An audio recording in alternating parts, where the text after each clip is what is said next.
Başka bir anlayış da el arasında esasen bu insanların dini mevzular ve yahut da dini ifadeler işlədəndə işlətdikləri sözlər arasında olan bəzi anlaşılmamazlıq var. Onu da qeyd eləmək istədim.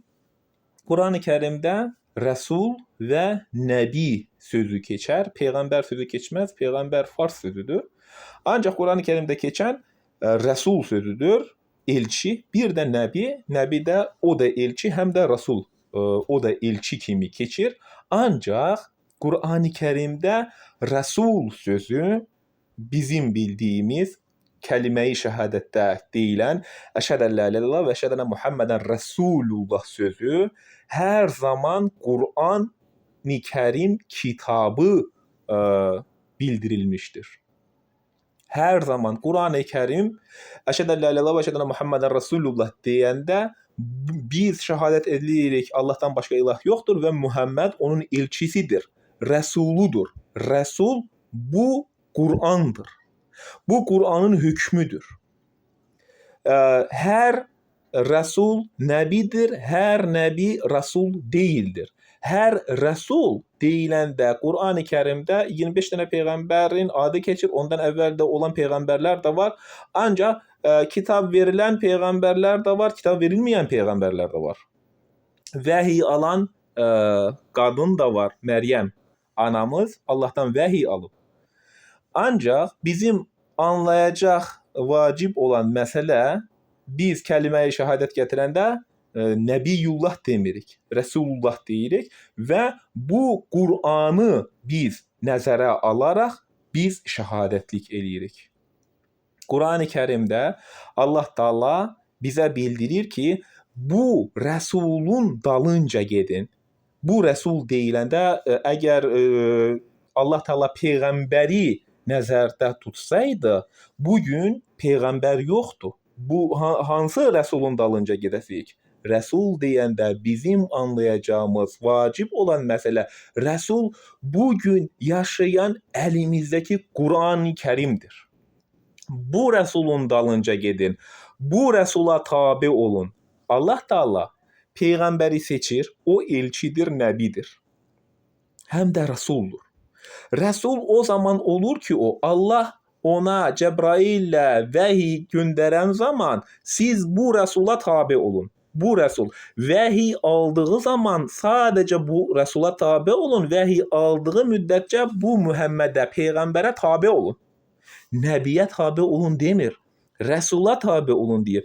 Vəhiy aldığı müddətcə Rəsula tabe olun ki, Rəsul sizə nəyi çatdırsa, siz onu tətbiq eləyin. Onunla yaşayın, onunla hökm edin. Yoxsa nəbilik həyatını Peyğəmbər necə yatdı, necə durdu, necə oturdu, necə geyindi, Allah Taala bizi ondan sorumlu eləməyəcək. Bəzi adamlar Peyğəmbər kimi aba geyinir, uzun saqqal.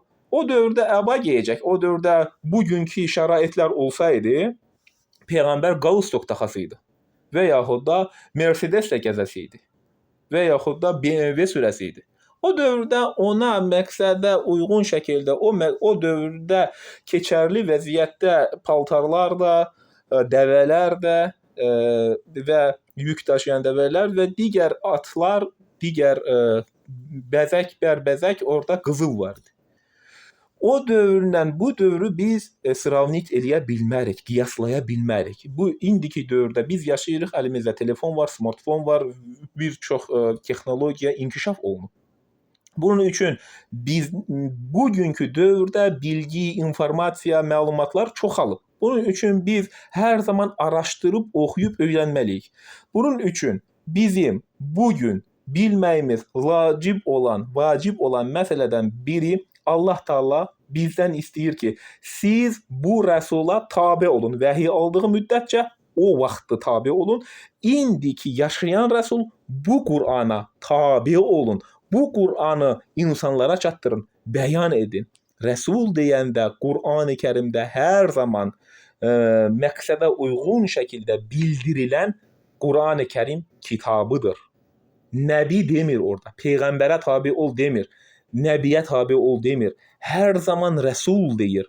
Rəsul bu Qur'an Allah'ın hükümləri biz tətbiq etməyimiz üçün buna tabi olun. Həmən Muhammed Peyğəmbər də deyir ki, mən sadəcə mənə nə vəhiy olunubsa buna mən tabəyəm. Sizi də buna çağırıram.